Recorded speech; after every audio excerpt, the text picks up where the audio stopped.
యెషయా గ్రంథము 55వ అధ్యాయము 6వ వచనం, యెహోవా మీకు దొరుకు కాలమునందు ఆయనను వెదకుడి, ఆయన సమీపములో ఉండగా ఆయనను వేడుకొనుడి.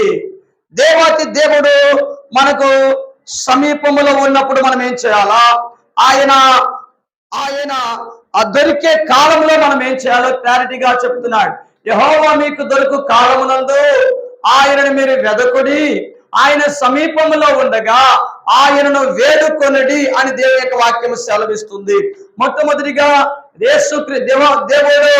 దేవుడు సమీపంలో ఉన్నప్పుడు, దేవుడు దొరికే కాలంలో వెతికిన ఒక వ్యక్తిని గురించి నేను మీ ముందుంచి మిగతా కొన్ని విషయాలు చెప్తానండి. దేవుడు సమీపంలో ఉన్నప్పుడు ఒక వ్యక్తి దేవుణ్ణి వెతికినాడండి. యెహోవా దొరుకు ఆ వాక్యం చూడండి మరోసారి. యెహోవా మీకు దొరుకు కాలమునందు ఆయనను వెదకుడి, ఆయన సమీపంలో ఉండగా ఆయనను వేడుకొనుడి. దేవుడు దొరికే కాలంలో మనం ఏం చేయాలట? దేవుణ్ణి వెదకాలట. ఆయన సమీపంలో ఉన్నప్పుడు మనం ఏం చేయాలా? ఆయనను వేడుకోవాలా. ఈ రెండు మాటలు గమనించండి. ఆయన్ను మనం వెదకాలా, ఆయనను మనం వేడుకోవాలా.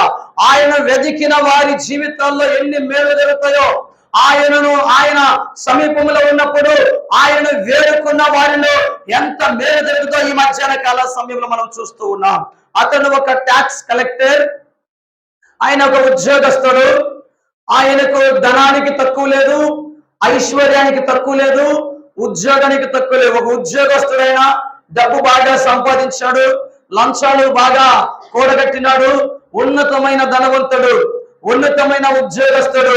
ఆయనకు అనారోగ్యం అనేది లేదు, మంచిగా ఆరోగ్యవంతుడే. ఆయనకు సొసైటీలో మంచి పేరు ఉన్నది, పలుకుబడి ఉన్నది, ఆయనకు అధికారం ఉన్నది. అలాంటి వ్యక్తి యొక్క హృదయంలోనికి ఒక ఆలోచన వచ్చింది. ఆయన ఒక మాట విన్నాడు.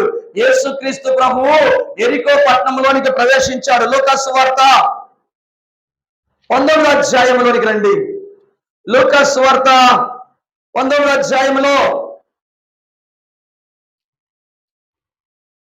ఆయన గురించిన మాటలు మనకు కనిపిస్తూ ఉంటాయి. యెరికో పట్టణంలోనికి యేసుక్రీస్తు ప్రభు వచ్చాడని తెలుసుకున్నాడైన. అయితే ఆ రోజు సెలవు పెట్టాడేమో తెలియదు, కానీ యేసుక్రీస్తు ప్రభు యెరికో పట్టణంలో వచ్చాడు అని తెలియగానే ఆయనలో ఒక డౌట్ ఉంది. యేసు ఎవరో అని చూడగోరెను. ఆయన వెదకాలనుకున్నాడు. యేసుక్రీస్తు ప్రభు గురించిన విషయాలు ఆయనకు వచ్చేసేయండి. ఆయన సంచరించుతూ యెరికో పట్టణంలో ప్రవేశించి దాని గుండా పోవచ్చుండగా, ఇదిగో సుంకపు గుత్తదారుడును ధనవంతుడైన జక్కయ్యను పేరు గల ఒకడు యేసు ఎవరో అని చూడబోయాడు. కానీ చూడండి, యేసు ఎవరో అని చూడాలనుకున్నాడండి. ఎప్పుడైతే ఈ యొక్క హృదయంలో, జక్కయ్య గారి యొక్క హృదయంలో దేవుని చూడాలి, ఆయన ఎవరో తెలుసుకోవాలి, ఆయనను చూడబోయాడు, ఆయన తెలుసుకోవాలని ఆలోచన చేస్తున్నాడండి. ప్రియమైన దేవుని బిడ్డ, మీ హృదయాల్లో కూడా కొన్నిసార్లు ఆలోచనలు వస్తాయి. పక్కన ఉన్న ఆ ప్రజల మీద కూడా కొన్ని ఆలోచనలు వస్తా ఉంటే, యేసుక్రీస్తు ప్రభు మంచి దేవుడే కదా, ఆయన దగ్గరికి వెళ్తే బాగుండు, ఆయన నమ్ముకుంటే బాగుండు, ఆయనను తాకితే బాగుండు, ఆయనకు ప్రార్థన చేస్తే బాగుండని ప్రతి మనిషికి అనిపిస్తుంది. కానీ అనిపించిన వాళ్ళందరూ వస్తారా? రాలేరు. అనిపించడం లేదు. ఆ యొక్క హృదయంలో కలిగిన దేవుని యొక్క ప్రేరణకు ప్రతిస్పందించి దేవుని దగ్గరికి రావాలి అనుకున్నప్పుడు సమస్యలు అడ్డుపడ్డా, ఎన్ని పనులు అడ్డుపడ్డా, ఎన్ని ఆటంకాలు అడ్డుపడ్డా, దైవ సన్నిధులకి అడుగు పెడతారు చూడు, వారికి దేవుడు దొరుకుతాడండి. కాబట్టి ఈ యొక్క ధనవంతుడికి యేసు ప్రభు ఎవరో అన్న ప్రశ్న ఉన్నది, యేసు ప్రభువుని చూడాలన్న ఆలోచన ఉన్నదండి. ఆయనకు హృదయంలో ప్రశ్న ఉన్నది, ఆయన హృదయంలో ఆలోచన ఉన్నది. అయితే ఆయన యేసు ప్రభు ఎవరు అని చూడగోరిన జక్కయ్య నడుచుకుంటూ బయలుదేరినాడు. యేసు ప్రభు దగ్గరికి వచ్చేసరికి చుట్టూ జన సమూహం ఉండిపోయినారు. ఫుల్ గా జనం ఉన్నారు. ఆయన యేసుక్రీస్తు ప్రభుని చేరడానికి తన యొక్క శరీరం అడ్డం వచ్చింది, తన యొక్క పొట్టితనం అడ్డం వచ్చేసింది. అయితే అతడు పొట్టివాడు అయినందున ఆయన చూడలేకపోయినాడు. అయితే మనమైతే ఏం చేస్తాము, మనము చూడలేము, కానీ యేసు ప్రభుని ఇంకోసారి పోవచ్చులే, ఇంకోసారి వచ్చినప్పుడు ఆయన దగ్గరికి వెళ్ళవచ్చు అనుకుంటాం. కానీ ఆ వ్యక్తి యొక్క హృదయంలో పట్టుదల ఉన్నది. ఎలాగైనా సరే ఈ రోజు యేసు క్రీస్తు ప్రభుని చూడాలా, యేసు ప్రభుని కలుసుకోవాలా, ఆయనతో మాట్లాడాలా, ఒక్క మాట అయినా ఆయనతో ఈ రోజు మాట్లాడాలని ఒక దృఢమైన నిశ్చయంతో వచ్చినాడు జక్కయ్య. అయితే జన సమూహం అంతా అడ్డుగా ఉన్నప్పుడు ఆయన ఆలోచన చేశాడు, యేసు ప్రభు ఈ రోడ్డునే కదా పోయేది అని ఆలోచన చేసి ఆ రోడ్డుకు ముందుగా పరిగెత్తుకుంటూ వెళ్ళాడు. పరిగెత్తుకుని వెళ్ళి ఒక మేడి చెట్టు ఎక్కి కూర్చున్నాడండి. ఒక చెట్టు ఎక్కి కూర్చున్నాడు. ఒక కలెక్టర్ చెట్టు ఎక్కి కూర్చోవడం అంటే హెచ్చించుకోవడం కాదు, తనను తాను తగ్గించుకున్నాడు. ఏదైనా మన యొక్క జిల్లా కలెక్టర్ మన గ్రామానికి వచ్చాడనుకోండి, ఒక కుర్రోని పిలిచి కుర్రోని చెప్తాడు, అబ్బాయి ఆ చెట్టు ఎక్కరా అని చెప్తాడు. కానీ కలెక్టర్ ఎక్కడు. కానీ ఇక్కడ ట్యాక్స్ కలెక్టర్ అయిన జక్కయ్య తనకు తానే ఆ చెట్టెక్కి కూర్చున్నాడండి. అక్కడ అతని హృదయంలో తగ్గింపు ఉన్నది. ఎవరన్నా ఏమన్నా అనుకుంటారేమో, నేను ధనవంతుని కదా, నేను ఉద్యోగస్తుని కదా, నేను ఆఫీసర్ని కదా, చూసేవాళ్ళు ఏమన్నా అనుకుంటారేమో అని సిగ్గుపడలేదండి. సిగ్గుపడకుండా ఆయన చెట్టుకి కూర్చున్నాడు. జన సమూహం అంతా యేసు ప్రభు దగ్గర ఉన్నారు. ఒక్కడే యేసు ప్రభు కోసం అన్వేషిస్తున్నాడండి. ప్రియమైన దేవుని బిడ్డ, సత్యము కోసం అన్వేషించే వారికి దేవుడు సాక్షాత్తుగా కనిపిస్తాడు. ఆయన మాట్లాడతాడు, ఆయన నడిపిస్తాడు. నిజముగా యేసయ్య కోసము జీవించాలని ఆశ ఉన్న బిడ్డకి ఖచ్చితంగా దేవుడు ప్రత్యక్షమవుతాడు, మాట్లాడతాడండి. ఆ చెట్టు మీద కూర్చొని ఎదురు చూస్తూ ఉన్నాడు యేసయ్య కోసము. అయితే ఆయన యేసు ప్రభుకు దూరంగా ఉన్నాడు. కానీ ఆ యొక్క జక్కయ్య యొక్క హృదయము యేసయ్యకు దగ్గరగా వచ్చేసి, ఎందుకని ఆయన మనస్సు అంతా యేసయ్య మీద ఉన్నది, ఆయన ధ్యాస అంతా యేసయ్య మీద ఉన్నది, ఆయన యొక్క ఆలోచన అంతా యేసయ్య మీద ఉంది, ఆయన చూపులు యేసయ్య మీద ఉంది. ఇంకా వస్తాడా, ఇంకా వస్తాడా, ఆయన చూడాలా, ఆయన కలుసుకోవాలని తాపత్రయంతో ఉన్నాడు. యేసు ప్రభు హృదయాన్ని ఎరిగాడండి. నా హృదయాలు కూడా యేసు ప్రభు ఎరిగి ఉన్న దేవాతి దేవుడు. ఆయన ఆ జక్కయ్య గారి హృదయాన్ని ఎరిగి అంతమంది జనాన్ని కూడా విడిచిపెట్టేసి ఇక నడుచుకుంటూ బయలుదేరాడు. నడుచుకుంటూ యేసు క్రీస్తు ప్రభు నడుచుకుంటూ బయలుదేరండి. ప్రియమైన దేవుని బిడ్డ, యేసు క్రీస్తు ప్రభు నడుస్తూ ఉన్నాడు. సృష్టికర్త అయిన దేవుడు ఒక మానవుడిగా ఈ భూమి మీదకి వచ్చి ఆయన భూమి మీద నీల నాల రక్త మాంసములు కలిగిన వ్యక్తిగా ఉండి ఆయన నడుచుకుంటూ వస్తూ ఉన్నాడు. ఆయన నడుచుకుంటూ మేడి చెట్టు దగ్గరికి రాగానే ఆ పైన జక్కయ్య ఉన్నాడు, కింద యేసు ప్రభు ఉన్నాడు. యేసు ప్రభు నిలబడి ఎదురుగా పైన చెట్టు మీద ఉన్న ఆ వ్యక్తిని చూసి అన్నాడు, జక్కయ్య త్వరగా దిగి రమ్ము అంటున్నాడు. ఆయన పేరు ఎలా తెలుసు చూడండి, పేరు పెట్టి పిలిచిన దేవుడు. ఒక్కసారి జక్కయ్య స్టన్ అయిపోయింది. నా పేరు ఈయనకి ఎలా తెలుసు, ఇంత వేల మంది సమూహంలో నా పేరు ఎలా తెలుసు అనుకున్నాడేమో. కానీ అయితే ఎప్పుడైతే జక్కయ్య త్వరగా దిగిరమ్ము, నేను నీ ఇంట ఉండవలసి ఉన్నదంటాడండి. ఎప్పుడైతే ఈయనేమో చూసొద్దాం అనుకున్నాడు, యేసు ప్రభు ఏమనుకున్నాడు, నా మీద ఆశ ఉంది బిడ్డకి, నన్ను చూడాలనుకున్నాడు, నన్ను కలుసుకోవాలనుకు వచ్చినాడు, నా బిడ్డ నేను కలుసుకోవాలని దేవాతి దేవుడు ఎదురు చూశాడు. జక్కయ్య దిగి వచ్చాడండి. మన జీవితాల్లో జరగాల ఉన్నతంగా ఆ చెట్టు మీద కూర్చున్న ఒక అధికారి, ఆ చెట్టు మీద కూర్చున్న ఒక అధికారి యేసు ప్రభు ఒక మాట చెప్పగానే తనను తాను తగ్గించుకొని ఏం చేశాడు, దిగి వచ్చినాడు. మన జీవితాల్లో కూడా తగ్గింపు ఉండాలా, మన జీవితాల్లో ఆ దీన మనస్సు ఉండాలా, మన క్రియల్లో దీన మనస్సు ఉండాలా. మనము దేవుడి అన్ని విషయాల్లో కూడా మనం తగ్గించుకొని ఉండాలండి. మనం తగ్గించుకున్నప్పుడే దేవుడు మనలను హెచ్చిస్తాడు. జక్కయ్య తగ్గించుకోకుండా ఉండడానికి చాలా కారణాలు ఉన్నాయి. నేనేంటి ధనవంతునైతే తగ్గించుకునేది, నేనేంటి కలెక్టర్ అయితే తగ్గించుకునేది, కలెక్టర్ ఏంటి తగ్గించుకోవడం ఏంటి, ధనవంతుని ఏంటి తగ్గించుకోవడం ఏంటి, ఆఫీసర్ ఏంటి తగ్గించుకోవడం ఏంటి, నా కింద అనేక మంది వర్కర్స్ ఉంటారు, నా కింద అనేక మంది ఆఫీసర్స్ ఉంటారు, నేనేంటి తగ్గించుకోవడం ఏంటి అని ఎన్నడూ ఆయన హృదయంలోనికి రానివ్వలేదండి. జక్కయ్య తగ్గించుకున్నాడు, ఆయన కిందికి దిగి వచ్చాడు, త్వరగా దిగి వచ్చాడు. ఇప్పుడు యేసు ప్రభు చెప్తున్నాడు, పద నేను నీ ఇంటికి వస్తున్నా అని చెప్పినాడండి. ప్రియమైన దేవుని బిడ్డ, యేసు క్రీస్తు ప్రభుని కలుసుకోవడానికి వచ్చిన నీవు యేసయ్యను మీ ఇంటికి తీసుకెళ్ళిపోవాలా? పరిశుద్ధాత్మ దేవుణ్ణి నీతో పాటు నడుచుకొని యేసు ప్రభుతో నడుచుకుంటా నీ ఇంటికి తీసుకెళ్ళిపోవాలా. ఇక్కడ జక్కయ్య కూడా అదే చేస్తాడు. జక్కయ్య నడుస్తూ ఉన్నాడు, యేసు ప్రభు నడుస్తూ ఉన్నాడు. జక్కయ్య పొట్టివాడు, యేసు ప్రభు పొడవాటి వాడు, చాలా సుందరుడు ఆయన. అయితే యేసు ప్రభు నడుచుకుంటూ జక్కయ్య ఇంటికి వెళ్ళిపోయాడండి. ఇంటిలో వెళ్ళిపోయిన తర్వాత ఆ చుట్టుపక్కల అనుకున్నారు, అయ్యా యేసు ప్రభు ఏంటి, ఆ పరిశుద్ధుడేంటి, ఆ గొప్ప దేవుడేంటి, ఈయనింటికి వచ్చాడేంటి, ఈ యొక్క ధనవంతుడి ఇంటి దగ్గరికి వచ్చాడేంటి, ఈ జక్కయ్య ఇంటికి వచ్చాడేంటి, ఎందుకు వచ్చినాడని ప్రశ్నిస్తున్నారు. యేసయ్య గొప్ప దేవుడేంటి ఈ యొక్క సాధారణమైన వ్యక్తి దగ్గరికి అంటే ఈయన లంచముల ద్వారా కొన్ని వేల రూపాయలు సంపాదించి ధనవంతుడయ్యాడు కదా, ఈ పాపి అయిన జక్కయ్య ఇంటికి పరిశుద్ధుడు రావటం ఏంటని ప్రజలు ఆలోచన చేస్తున్నారు. ప్రియమైన దేవుని బిడ్డ, ఈ ప్రజలు రకరకాలు ఉంటారండి. ఒకడు బాగుపడుతున్నాడు అనుకోండి, వాడు బాగుపడుతున్నాడు ఏదైతే చూపిస్తారు. ఒకటి దిగిపోతాడు అనుకోండి, వాడి పని అయిపోయింది అని ఎలా చేస్తారు. బాగుపడిన ఇబ్బంది, దిగబడిపోయినా ఇబ్బంది అనమాట. ప్రజలు కాకులు లాంటి వారు. ప్రియమైన దేవుని బిడ్డ, ఇక్కడ చూడండి, ఎప్పుడైతే యేసు ప్రభు జక్కయ్య ఇంటిలోనికి వెళ్ళాడో మౌనముగా ఉండిపోయాడు యేసు ప్రభు. జక్కయ్య ఇంటిలోకి వెళ్ళిన యేసు ప్రభు మౌనంగా ఉండిపోయినారు. చుట్టుపక్కల జక్కయ్య పాపాలు గుర్తు చేసుకున్నారు. జక్కయ్య ఆలోచన చేశాడు, యేసయ్య దగ్గరికి వచ్చాడు. అయ్యా, ఎవరి దగ్గర అయితే నేను అన్యాయంగా పుచ్చుకున్నానో వారికి 4 అంతలు చెల్లిస్తానయ్యా. నేను ఎవరి దగ్గర అయితే లంచాలు తీసుకున్నానో వారి దగ్గరికి వెళ్ళి వాళ్ళ దగ్గర తీసుకున్న డబ్బు మళ్ళీ తిరిగి ఇచ్చేస్తానయ్యా. నా ఆస్తిలో సగము అమ్మేసి బీదలకు ఇస్తానయ్యా.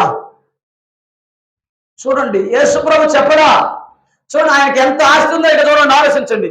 ఆస్తిలో సగం అమ్మి బీదలకు ఇస్తాడట. ఆస్తిలో ఉన్న డబ్బులు ఎక్కడెక్కడ లంచాలు తీసుకున్నాడో 4 అంతలు చెల్లిస్తాడట. ఆ హృదయంలో నుంచి ఆ మాటలు వచ్చేసినండి. అంటే ఆయన ఏం ఆలోచన చేశాడు, నేను చేసిన పాపాలు ఈ రోజు శుద్ధీకరించబడాలా.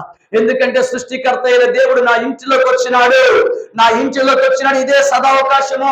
ఈ రోజు నా పాపాన్ని విడిచిపెట్టాలా, నా అక్రమైన సంపాదన విడిచిపెట్టాలా, నా యొక్క అక్రమమైన జీవితాన్ని విడిచిపెట్టాలని జక్కయ్య నిర్ణయించుకుని యేసు ప్రభు చెప్తున్నాడు, అయ్యా నేను అన్యాయంగా పుచ్చుకున్నది చెల్లిస్తాను, బేదలకు నా ఆస్తిలో సగము అన్వేషిస్తాను అయితే అని ఆయన పశ్చాత్తాపడతా ఉంటే యేసు ప్రభు అన్నాడు, ఇతడు కూడా అబ్రహాము కుమారుడు, నేడు ఈ ఇంటికి రక్షణ వచ్చి ఉన్నది. ఒక వ్యక్తికి కాదండి, ఒక వ్యక్తి మారాడు. ఆ వ్యక్తికి మాత్రమే కాకుండా ఆ వ్యక్తి యొక్క ఇంటి మొత్తానికి దేవుడు ఉన్నాడు, నేడు ఈ ఇంటికి రక్షణ వచ్చి ఉన్నది. ప్రియమైన దేవుని బిడ్డ, నడుచుకుంటూ వచ్చిన యేసుక్రీస్తు ప్రభువు ఆ జక్కయ్య హృదయములో గొప్ప కార్యాలు చేశాడు. యేసు ప్రభు అన్నాడు, నశించిన దాన్ని వెతికి రక్షించడానికి మనుష్య కుమారుడి లోకానికి వచ్చినాడు. ప్రియమైన దేవుని బిడ్డ, జక్కయ్య గురించి మనం ఆలోచన చేసిన మనం ఎలాంటి జీవితాన్ని మనం జీవించాలంటే యేసు ప్రభుని వెతికే వారముగా ఉండాలి.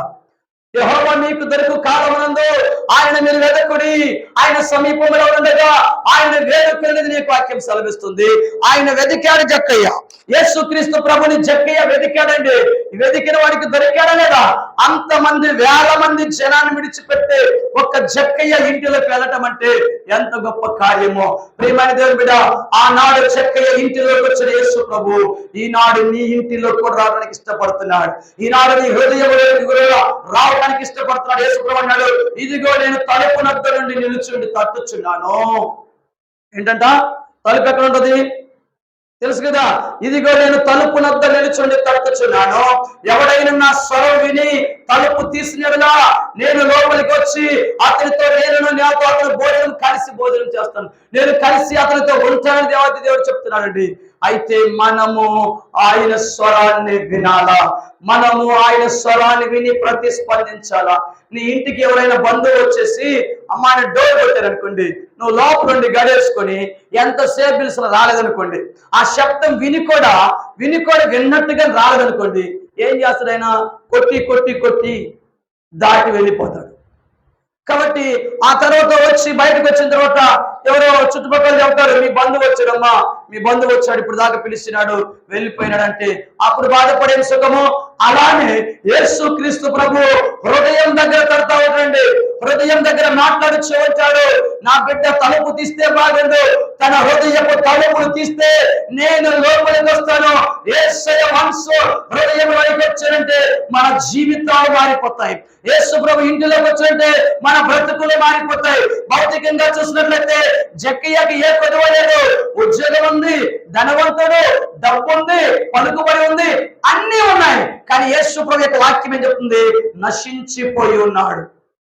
ఎందుకని?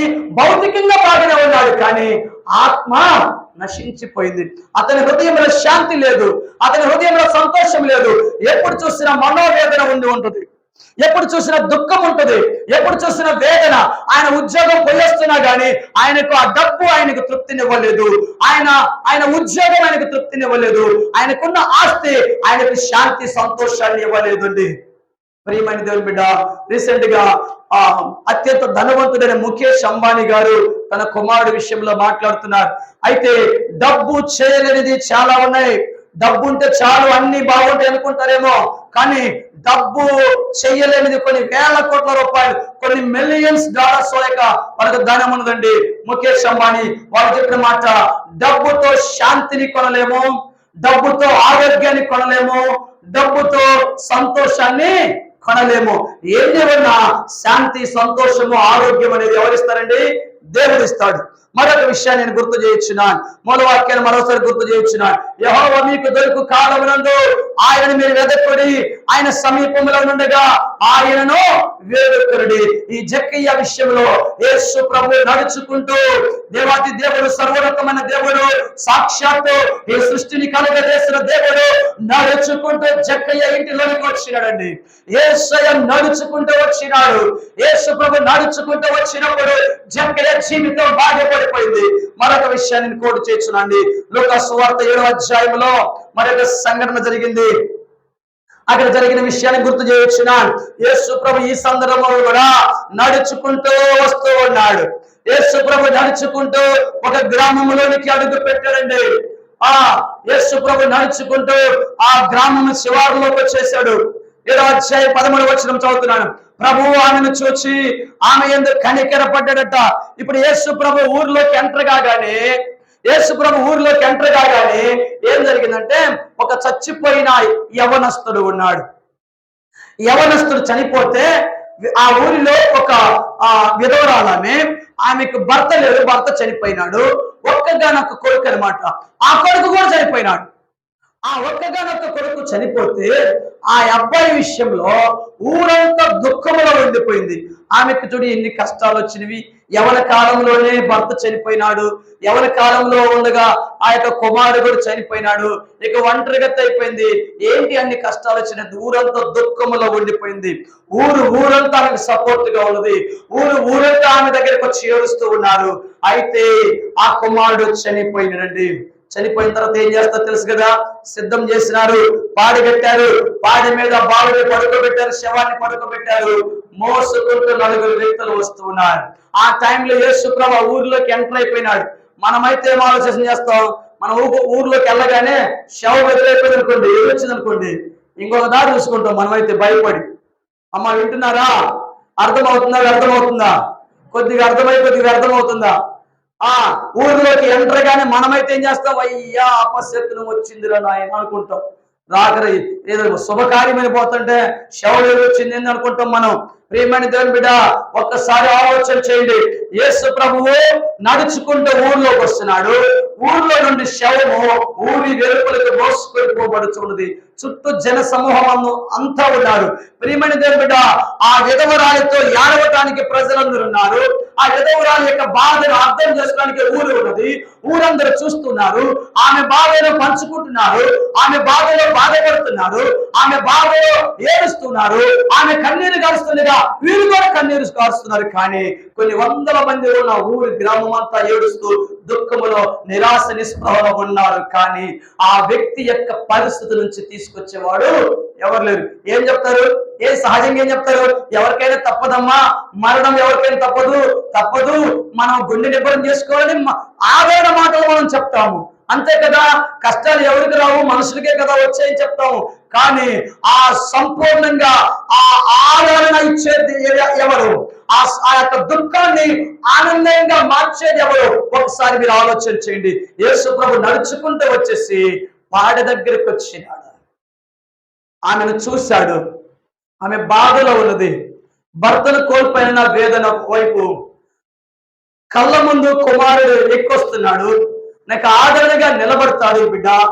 ఈ కుమారుడు నాకు తోడుగా ఉంచాడు. భర్తను కోల్పోతే దేవుడు కుమారుడు ఇచ్చినాడు కదా, ఆ బిడ్డనన్నా చూసుకొని బ్రతుకుదాం అనుకున్న ఆ తల్లికి ఆ బిడ్డ చనిపోయేసరికి దుఃఖము అంతుబట్టల భయంకరంగా ఏడుస్తూ ఉన్నది. యేసు ప్రభు అక్కడికి వచ్చినాడండి.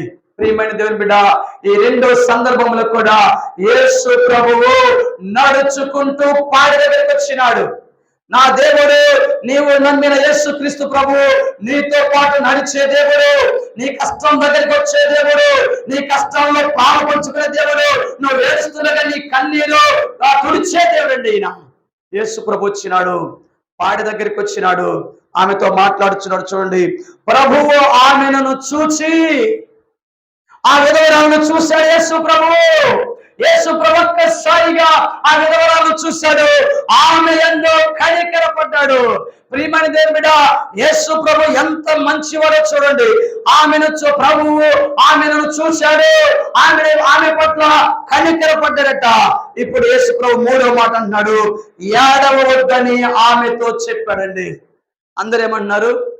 అందరు ఏడుస్తున్నారు, ఆమె ఏడుపుతో కలిపి ఏడుస్తున్నారు. కానీ యేసు ప్రభు ఇక్కడ ఏమన్నాడు? ఆమె దుఃఖానికి బ్రేక్ వేస్తున్నాడు, ఆమె యొక్క నిరాశకు బ్రేక్ వేస్తున్నాడు, ఆమె ఏడుపుకు బ్రేక్ వేస్తున్నాడు. ఏడవద్దని అంటున్నాడు. మూడు విషయాలు జరిగినాయండి. యేసు క్రీస్తు ప్రభు నడుచుకుంటూ వచ్చినాడు, యేసు ప్రభు ఆమెను చూశాడు, యేసు ప్రభు ఆయన కనికరపడ్డాడు. నాలుగో విషయం ఏంటంటే, ఏడవద్దని ఆమెతో చెప్పుచున్నాడు.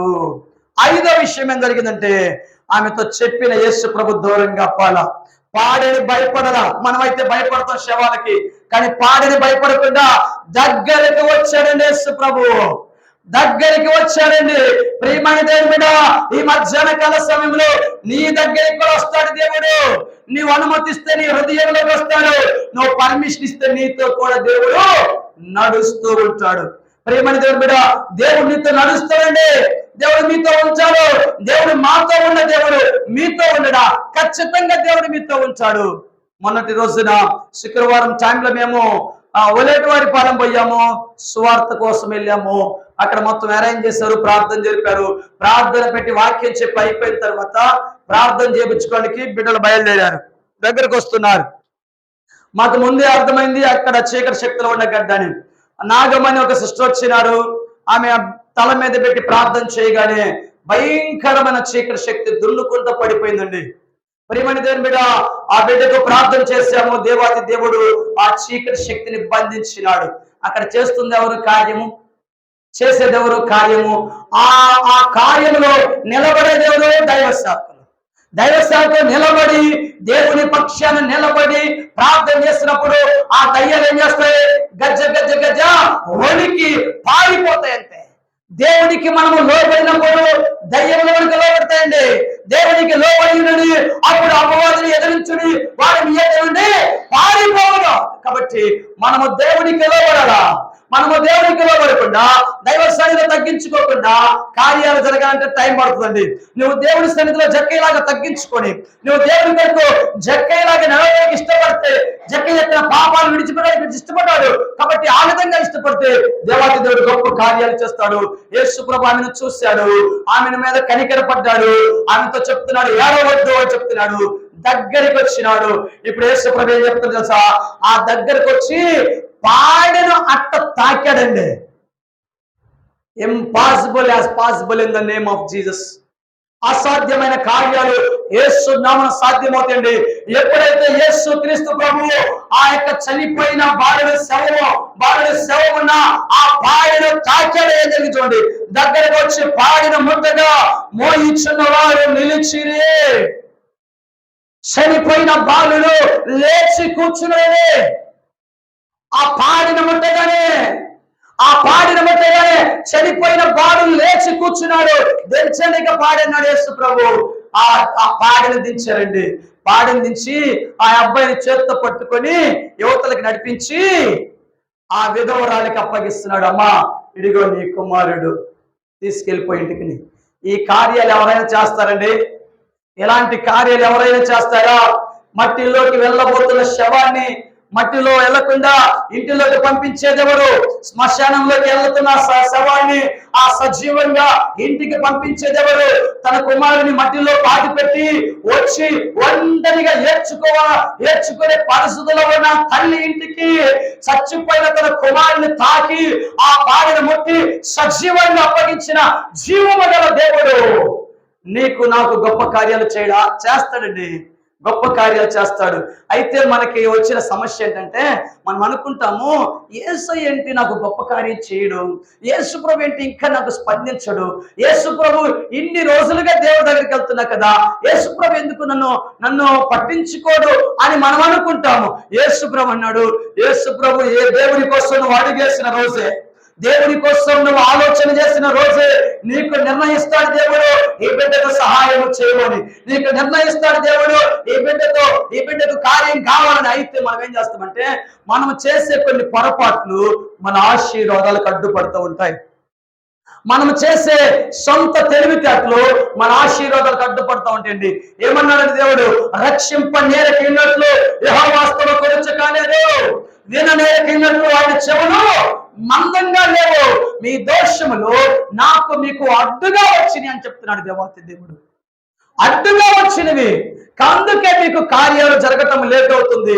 కాబట్టి దేవునికి మనకు మధ్య అడ్డుగా వచ్చిన వాటిని మనము తొలగించుకోవాలండి. ఇక్కడ పాడి మీద ఉన్న బాలుడు కాస్త సజీవంగా లేచి తన తల్లితో నడుచుకుంటూ ఊర్లోకి వెళ్ళాడు. ఇప్పుడు ఊరి మొత్తానికి ఆనందం వచ్చిందా లేదా చెప్పండి? దుఃఖంలో ఉన్న ఊరంతా యేసు ప్రభు ఎంటర్ అవగానే ఏమైపోయింది తెలుసా? ఆ ఊరంతా సంతోషంగా నిండిపోయింది. ప్రియమైన దేవుని బిడ్డ, లక్కవరం ఇక రాకూడదు అనుకున్నాను. వాస్తవంగా ఏదో పనున్నప్పుడు రావటం వేరు. లక్కవరం నుంచి 2 సంవత్సరాలు స్కూల్ పెట్టిన తర్వాత ఇక లక్కవరం ఎందుకులే, గంగవరంలోనూ ఒంగోలులోనూ సెటిల్ అవ్వచ్చులే, ఎందుకులే లక్కవరం అనుకున్న నాతోటి సాక్షాత్తు ఆ భగవంతుడు మాట్లాడినాడు. నువ్వు లక్కవరం నుంచి తిరిగి గంగవరం వచ్చావు, కానీ సేవ నిమిత్తం మరలా తిరిగి నువ్వు లక్కవరానికి వెళ్లాల్సిందే. అయ్యా పల్లెటూరు అయ్యా, ఇంత పెద్ద చదువు చదువుకొని ఎంఎస్సి బిఈడి చదువుకొని మరలా పల్లెటూరుకి వెళ్ళటం అంటే కష్టం కదయ్యా అంటే, లేదు లేదు, అక్కడ రైతులు ఉన్నారు, దేవుడి బిడ్డలు నా బిడ్డలు ఉన్నారు, నా బిడ్డలు ఉన్నారు, నన్ను ప్రేమించే బిడ్డలు అక్కడ ఉన్నారు, నన్ను ప్రేమించే బిడ్డలు అక్కడ ఉన్నారు. శాంతి లేక సంతోషం లేక వాళ్ళకన్నీ ఉన్నాయి, కానీ భౌతికమైనవన్నీ ఉన్నాయి, కానీ హృదయంలో వారికి శాంతి లేని వాళ్ళు ఎంతమంది ఉన్నారు, సంతోషం లేని వారు ఎంతో మంది ఉన్నారు, పైకి బాగానే ఉండి లోపల దిగులుతో ఉన్న వారు ఎంతో మంది ఉన్నారు. కనుక నా బిడ్డల దగ్గరికి, రైతుల దగ్గరికి, దేవుని యొక్క రైతు బిడ్డల దగ్గరికి, సోదరుల దగ్గరికి నువ్వు వెళ్లాల్సిందే అని దేవుడు మరలా దర్శనమిస్తే మరలా తిరిగి ఈ గ్రామంలోకి వచ్చి పరిచర్య స్టార్ట్ చేస్తామండి. ప్రియమైన దేవుని బిడ్డ, దేవుడు పంపితే వచ్చినాడు కనుక దేవుడి కార్యాలు జరుగుతాయి. దేవుడిని అడిగితే దేవుడు గొప్ప కార్యాలు చేస్తాడండి. ఇక్కడ యేసు క్రీస్తు ప్రభు కూడా నడుచుకుంటూ గ్రామానికి వచ్చినాడు. యేసు ప్రభు గ్రామానికి వస్తే అరిష్టమా చెప్పండి? ఇప్పుడు యేసు ప్రభు గ్రామానికి వస్తే అరిష్టం అండి. చాలా మంది తెలివి తక్కువలనే మాట ఏంటంటే, యేసు ప్రభు మనమేంటి యేసు ప్రభు నమ్ముకోవటం ఏంటి, మనమేంటి యేసు ప్రభు దగ్గరికి వెళ్తాం ఏంటని తెలియక అజ్ఞాన స్థితిలో అంచు ఉంటారు. యేసు క్రీస్తు అందరికీ ప్రభు దగ్గరికి వాక్యం సెలవిస్తుంది. యేసు ప్రభు ఒక గ్రామంలోకి ఎంతైతే ఆ గ్రామము సంతోషంతో నింపబడింది.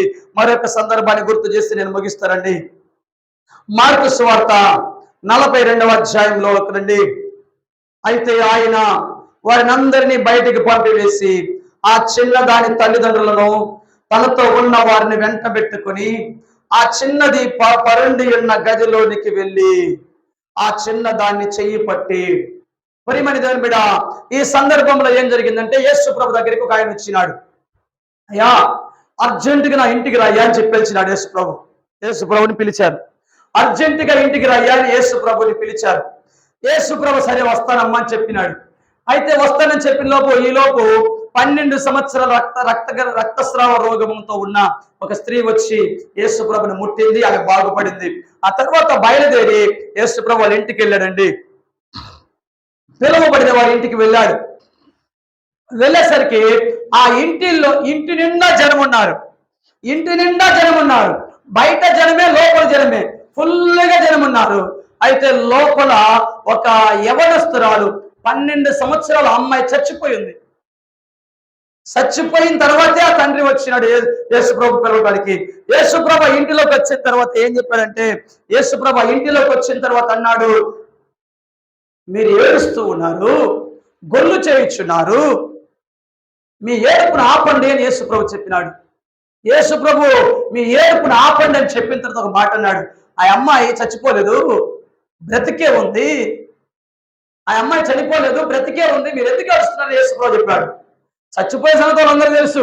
ఇప్పుడు యేసుప్రభుని అపహాస్యం చేస్తున్నారు. ఈయనెవరు నాయనా, ఈ అమ్మాయి చనిపోయి చాలా కొన్ని గంటలు అయిపోయినవి, ఈ అమ్మాయి చనిపోయింది ఆల్రెడీ, చనిపోయిన అందరికి ఇంతమంది బంధువుల వర్గాలతో వచ్చి ఏడుస్తూ ఉంటే ఇప్పుడు యేసుప్రభు వచ్చేయండి చనిపోలేదు అంటాడని యేసుప్రభుని అపహాస్యం చేశారు, హేళన చేశారు. యేసుప్రభు ఒక పిచ్చోళ్ళగా యేసుప్రభుని చూస్తున్నారు. అయితే యేసుప్రభు అన్నాడు, ఎవడైతే అపహాస్యం చేస్తున్నాడో, ఎవడి హృదయంలో అయితే అవిశ్వాసం ఉన్నదో వాళ్ళ మొత్తాన్ని బయటకు పంపించేయమన్నాడు దేవుడు. పంపించేసేయండి వాళ్ళను. ఎవరైతే హేళన చేస్తున్నారో, ఎవరైతే నమ్మట్లేదో వాళ్ళు పంపించేసే ముందు అని ఇంట్లో నుంచి మొత్తాన్ని పంపించేశాడు ఆ ఇంటి యజమానుడు. ఆ అమ్మ యొక్క తల్లి, ఆ అమ్మ యొక్క తండ్రి, తర్వాత యేసు ప్రభుతో ఉన్న శిష్యులు లోపలికి వెళ్ళిపోయారండి. ఇంటిలోకి వెళ్ళిపోయారు. వింటున్నారా? జాగ్రత్త వినండి, నేను ముగించబోతున్నాను. ఇంటిలోనికి యేసు ప్రభు వెళ్ళాడు. యేసు ప్రభు ఇంటిలోనికి వెళ్ళిన తర్వాత ఆ చిన్నమ్మాయిని దగ్గరికి వెళ్ళి ఆ చిన్నమ్మాయి చెయ్యిని ముట్టి తలి తాకుమి అంటాడు. అంటే చిన్నదానా లేచి లెమ్ము, చిన్నదానా లెమ్ము అని అర్థము. తలి తాకుమి అని ఆ అమ్మాయిని అలా చెయ్యిని అట్ట పట్టుకోగానే లేచి కూర్చుందండి. కళ నిజమా?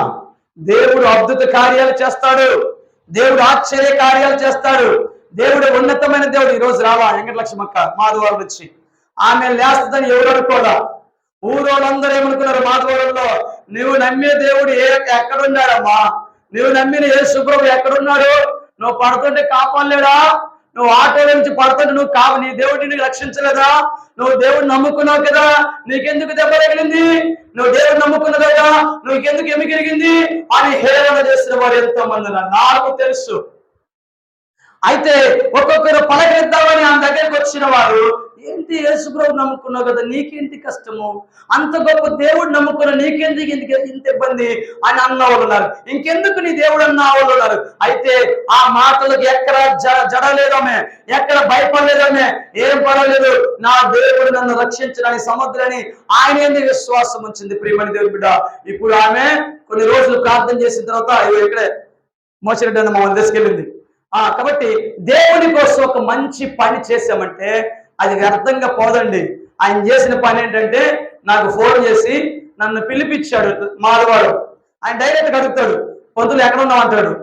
నేను డైరెక్ట్గా ఆన్సర్ చెప్పాను, గంగవారం ఉన్నా. గంగవారంలో ఎక్కడ? ఇంట్లో ఉన్నా. ఏం చేస్తున్నా? టీ తాగుతున్నా. ఆ టైంలో నువ్వు అర్జెంటుగా మాధవాడు రావాలి అన్నాడు. సరే టీ తాగగానే బయలుదేరుతాడు. ఆయన రెడీగా ఉన్నాడు. నాకు వాళ్ళ ఇల్లు తెలుసు, తెలీదు. తీసుకెళ్ళిపోయాడు, పరిస్థితి చేస్తాడు. కొన్ని రోజులు ప్రార్థన చేసిన తర్వాత ఏం చేశాడు, ఏ నోరులైతే ఏ నాలుగులైతే నీ దేవుడు నీకేం చేశాడు అని చెప్పినారో ఆ నాలుగులు కలుసుకొని సైలెంట్ అయిపోయారు. ఎందుకని? ఇక లేచినా కానీ ఆమె అడిగితే, ఆమె లేచినా కానీ నా జీవితాంతము ఒక అడుగుదానిలో ఉండాల్సిందే అని చెప్పబడిన సుబ్బారెడ్డి గారి భార్య నాజరేయుడైన యేసుక్రీస్తు నామమున లేచి నడుస్తూ ఉంది. డాక్టర్ గారు వాకర్ ఇచ్చారు నడవడానికి. నేను అనుకున్నాను ఆ వాకర్తో 20 రోజులు 30 రోజులు నడుస్తుంది అనుకున్నాను. ఒకే రోజు వాకర్ వాడింది, ఆ కర్ర వాడింది, ఆ తర్వాత తీసి పక్కన పడేసి ఇంక నడవడం మొదలు పెట్టింది. ఈ రోజు పాలకు పెట్టి వస్తుంది, మోపులు మోస్తుంది. సుమారు ఒక 60 పైన కంటే బడిగోలు ఉంది వాళ్ళకి. ఆ బడిగోలు పని అంతా ఆమె చేస్తారు, ఆమె పాలు పెడతాడు. ప్రియమణి దేవుని బిడ్డ, ఆశ్చర్యకరుడు దేవుడు. నీవు నేను నమ్మిన దేవుడు యేసుక్రీస్తు ప్రభు సజీవుడండి. ఆయన ఉన్నతమైన దేవుడు. ఆయన హృదయపూర్తిగా మనస్ఫూర్తిగా పిలిస్తే పలికే దేవుడు ఆయన. అలాంటి దేవాది దేవుడు ఈ చనిపోయిన చిన్న అమ్మాయి ఇంటిలోకి వచ్చి ఆయన చెయ్యిని తాకగానే నాజరేయుడైన యేసు ప్రభు ఎప్పుడైతే తాకాడో చచ్చిపోయిన చిన్నదే లేచి ఉన్నదే. అందరికి గూస్ బంప్స్ వచ్చేసింది, అందరికి భయం వచ్చేసింది. ఇప్పుడు దాకా మనం ఎగతాళి చేస్తారు యేసు ప్రభుని, నిద్రిస్తుందంటే ఎగతాళి చేశాము. ఖచ్చితంగా యేసు ప్రభు రాగానే చచ్చిపోయే శవం ఆల్రెడీ ప్రాణం అమ్మాయిలోకి వచ్చేసింది. యేసు ప్రభు అడుగు పెట్టగానే ఆ ఆత్మ అమ్మాయిలోకి వచ్చేసింది. ఆ అమ్మాయిలోకి వచ్చింది, యేసు ప్రభు తాకగానే లేచి కూర్చుంది. ప్రియమైన దేవుని బిడ్డ, యేసు ప్రభు నడుచుకుంటూ వచ్చినాడు. యెహోవా నీకు దొరకు కాలమందు ఆయన వెదకుడి, ఆయన సమీపంలో ఉండగా ఆయనను వేడుకొనుడి. ఆయన వేడుకొనుడి. కళ్ళు మూసుకొని ప్రార్థన చేద్దాం. ప్రియమైన దేవుని బిడ్డ, మైకల్ రెడ్డి గారి యొక్క భార్య గురించి ఒక మాట చెప్పడానికి ఇష్టపడుతున్నాను. గతంలో ఆయన 300 మందికి క్షమాపణ చెప్పిన విషయం గుర్తు చేశారు. కానీ అయితే తన భర్తను రక్షించుకోవడం కోసము ఆమె చేసిన ప్రయత్నాన్ని నేను చెప్తున్నాను. ఒకనొక రోజున ఆ శాంతి లేక, కళ్ళు మూసుకోండి, శాంతి లేక, సంతోషం లేక, భయంకరంగా ఫ్యాక్షనిజం తిరిగి మైకేల్ విజయ్ కుమార్ రెడ్డి ఒకనొక రోజున తన గన్నుతోనే తను చనిపోవడానికి ప్లాన్ చేస్తాడు. వరండాలోకి వెళ్తాడు. మనశ్శాంతి లేదు. ఈ చేతులతో ఎంతో మంది ప్రాణాలు తీశాను, ఈ చేతులతో ఎంతో మంది తాళిబొట్లు తెచ్చేశాను, ఎంతో మంది భర్తలు కోల్పోయి విధవరాలు అయిపోయారు, ఎంతో మంది పిల్లలు అనాథలైపోయినారు, ఎంతో మంది ప్రాణాలు తీశాను, కొన్ని 100 మందిని చంపేశాను. ఎందుకు ఈ బ్రతుకు? శాంతి లేదు, నాకు సంతోషం లేదు అని ఆయన తన గన్ను తీసుకుని వరండాలోకి వెళ్ళి ఆ యొక్క గన్నును తన యొక్క కణత దగ్గర పెట్టుకుని ట్రిగ్గర్ నొక్కి తనను తాను కాల్చుకొని చచ్చిపోబోతున్నాడు. ఒకనొక రోజున ఆ భార్య భర్తలు ఇద్దరిని చంపడానికి బియ్యంలో బాంబులు పెట్టారండి. బియ్యంలో బాంబులు పెట్టారు. ఆ తల్లి చాలా జ్ఞానవంతురాలు. అన్నం వండడానికి బియ్యం తీసేటప్పుడు ప్రార్థనతో చేసిందో ఏమో కానీ జాగ్రత్తగా తీసింది. ఆ బియ్యంలో బాంబులు ఉన్నవి కాబట్టి ఆ ఏరులో గోర్లు తగిలితే, ఆ యొక్క ఒత్తిడి తగిలితే బాంబులు పేలుతాయి. బాంబులు పెళ్లి చనిపోవడానికి ప్లాన్ చేస్తున్నారు. ప్రియమైన దేవుని బిడ్డ, ఆ తన జ్ఞానంతో, దేవుడిచ్చిన జ్ఞానంతో ఆ బాంబుల నుంచి కూడా తప్పించుకున్న తల్లి. అయితే తన భర్త తన గన్ను తీసుకొని కాల్చుకొని చనిపోబోతున్న టైంలో ఆ వరండాలోకి ఎందుకో వచ్చింది. ఆమె చాలా ప్రార్థన పర్వాలు. నేను చూశాను వాళ్ళిద్దరిని, అక్కడ చూశాను మైకేల్ విజయ్ కుమార్ రెడ్డిని చూశాను. ఒకసారి వెలుగువారి పాలెం కూడా సాక్ష్యం చెప్పడానికి వచ్చినాడండి. అయితే ఆమె చేసిన పని ఏంటో తెలుసా? వరండాలోకి వెళ్ళి చూడగానే తన భర్త ఆత్మహత్య చేసుకోబోతున్నాడు. తన గన్ను తీసుకుని తను కాల్చుకోబోతున్నాడు. పరిగెత్తుకుంటూ వెళ్ళిపోయిందండి. అంతకు ముందు తన భర్త బయటికి వెళ్ళిపోతే ఈమె ఏం చేస్తుంటే ప్రార్థన చేస్తా కూర్చుంటుంది. తన భర్త క్షేమంగా వచ్చేదాకా ప్రార్థన చేస్తట. వచ్చి ఆయన పడుకుంటే, అన్నం పెట్టిన తర్వాత పడుకుంటే ఆయన పాదాల దగ్గర, ఆయన పడుకుంటే ఆయన కాళ్ళ దగ్గర మోకరించి ప్రార్థన చేసేదట. ప్రియమైన దేవుని బిడ్డ, ఈ కాలంలో ఎవరైనా ప్రార్థన చేస్తున్నారా? భర్తల కోసం ప్రార్థన చేయొచ్చురా? భర్త బయటికి వెళ్ళి వచ్చిన తర్వాత భర్త కోసం ప్రార్థన చేస్తూ ఉన్నది. ఆయన పాదాల దగ్గర, ఆయన మంచం మీద పడుకుంటే ఆయన కాళ్ళ దగ్గర కూర్చొని ప్రార్థన చేస్తూ ఉంటుందంట. అయితే ఆ కాళ్ళు, ఆ పాదాలు తాకినప్పుడు, ఆ పాదాలు పట్టుకొని యేసు ప్రభు అడుగుచున్నప్పుడు ఆయనంట మైకేల్ రెడ్డి తన భార్యను కాళ్ళతో తన్నేవడట. నాకు ప్రార్థన ఎందుకు, నాకెందుకు ప్రార్థన చేస్తున్నావు తన్నేవుడట. ఆ తన్నినా గాని ఆ పాదాల దగ్గరే ప్రార్థన చేసేదట తల్లి. అయితే ప్రియమైన దేవుని బిడ్డ, ఇప్పుడు కాల్చుకోబోతున్న వ్యక్తి దగ్గరికి తన భార్య పరిగెత్తుకుంటూ వెళ్ళి కాళ్ళ మీద పడింది. ఏంటండి మీరు చనిపోవడం ఏంటి? మనకేం తక్కువ? దేవుడు అన్ని ఇచ్చాడు కదా, ఎందుకు చనిపోవాలా? నాకు మనశ్శాంతి లేదు, నన్ను వదిలిపెట్టి నన్ను చనిపోవాలన్నాడట. ఈ ఒక్కసారి నా మాట విను, ఈ ఒక్కసారి నా మాట వినయ్యా, నీ గన్నును పడే అని చెప్పిందట. వెంటనే మైకేల్ విజయ్ కుమార్ రెడ్డి గన్ను తీసి పక్కన పడేశాడు. ఒక్కసారి నా మాట విన నా తల్లి ఏం చేస్తుంది తెలుసా? తన భర్త కారు సిద్ధం చేయించింది. తన భర్తను కారులో కూర్చోబెట్టుకొని ఇక డ్రైవర్ చెప్పేసి పాడి అని తన భర్త తన యొక్క భార్య తన భర్తను తీసుకొని కారులోని వెంటనే ఉన్నపట్నం మద్రాసు నడిచారండి. మద్రాసు వెళ్ళిపోయింది కారు. మైకేల్ విజయ్ కుమార్ రెడ్డి తన భార్య మద్రాసు వెళ్ళిపోయినారు. ఆ దేవుని యొక్క దైవ సేవకులు జోగారు అక్కడ ఉన్నారండి. జోగారిని కలుసుకున్నారు. జోగారిని కలుసుకుని వెళ్ళి అయ్యగారు చెప్పింది, అయ్యా దైవజనుడా, కొన్ని క్షణాలని ఆలస్యం చేస్తే నా భర్త శవం అయిపోయేవాడు, తను కాల్చుకొని చనిపోయేవాడండి. ఈ రోజు నేను చూశాను కాబట్టి సరిపోయింది. నా భర్త నా యొక్క దేవుడు నా భర్తను కాపాడని ఆయనకి చెప్తూ ఉంది. ఎట్టనగా నేను ప్రార్థన చేయాలని ప్రార్థన చేపించిందండి. అప్పుడు దైవ సేవకుడు ప్రార్థన చేయగా ఆ ఫ్యాక్షనిజాన్ని విడిచిపెట్టాడు, ఆ గన్స్ విడిచిపెట్టాడు, ఆ కత్తుల్ని బాంబులు విడిచిపెట్టాడు. 300 మందికి క్షమాపణ చెప్పి దైవజనుడిగా కూడా సేవ చేయించున్నాడండి. ప్రియమైన దేవుని బిడ్డ, యేసయ్య కలిస్తే జీవితాలు మారిపోతాయి. యేసు ప్రభు నడిస్తే కొన్ని గొప్ప కార్యాలు జరుగుతాయండి. 3 విషయాలు మీకు చెప్పాను. నడుచుకుంటూ జక్కయ్య దగ్గరికి వచ్చాడు యేసు ప్రభు. జక్కయ్య జీవితం మారిపోయింది. నడుచుకుంటూ ఊరిలోకి వచ్చాడు, పాడిని ముట్టాడు. చచ్చిపోయిన బాలుడు లేచి తిరిగి తన తల్లి దగ్గరికి వచ్చాడు. తర్వాత 3వ సందర్భంలో యేసు ప్రభు నడుచుకుంటూ ఇంటికి వచ్చినాడు.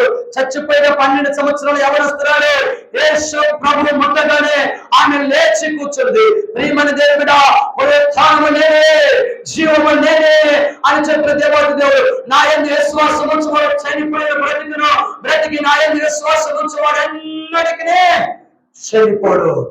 యేసయ్య నమ్ముతావా? యేసు ప్రభు గొప్ప దేవుడు అండి. యేసు ప్రభు ఉన్నతమైన దేవుడు. ఆయన అందరికీ దేవుడు. దేవుడు అనేవాడు కొందరికి కాదండి, కొన్ని దేశాల మాత్రానికి కాదు, కొంతమందికి మాత్రమే కాదు. యేసు క్రీస్తు ప్రభు అందరికీ దేవుడు. యేసు క్రీస్తు ప్రభు అందరికీ దేవుడండి.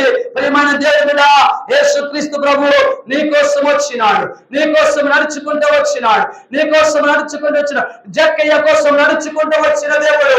జక్కయ్య ఇంటిలో వచ్చిన దేవుడు నీ ఇంటికి రావడానికి ఇష్టపడుతున్నాడు, నీ హృదయంలో రావడానికి ఇష్టపడుతున్నాడు. ఆయన నువ్వు అవకాశం ఇస్తే చాలు, నీ అశాంతి మతమాయమవుతుంది. యేసు ప్రభు అడుగు పెట్టిన హృదయంలో దయ్యములు ఉండలేవండి. యేసు ప్రభు అడుగు పెట్టిన హృదయంలో దయ్యములు ఉండలేవు. అవి యేసు నామమున కేకలు వేసుకుంటూ వెళ్ళిపోతాయి. ఆ దయ్యములకు దేవాతి దేవుడు శక్తి అంటే యేసు ప్రభు నామం అంటే భయము, యేసు ప్రభు అంటే వణుకు వాటికి. కాబట్టి ప్రియమైన దేవుడు బిడ్డ, ఆ సృష్టిని చేసిన దేవుడు, ఇంత గొప్ప సృష్టిని చేసిన దేవుడు నీ కోసం నా కోసం నడుచుకుంటూ వచ్చినాడండి. ఇదిగో నేను తలుపు వద్ద నుండి నిలుచుండి తట్టుచున్నాను, ఎవడైనా స్వరం విని తలుపు తీసినలా నేను అతని దగ్గరికి వస్తానన్నాడు. ఈ మధ్యాహ్న కాల సమయంలో నీ హృదయ తలుపులు తీస్తావా? నీ హృదయపు తలుపులను తెరుస్తావా?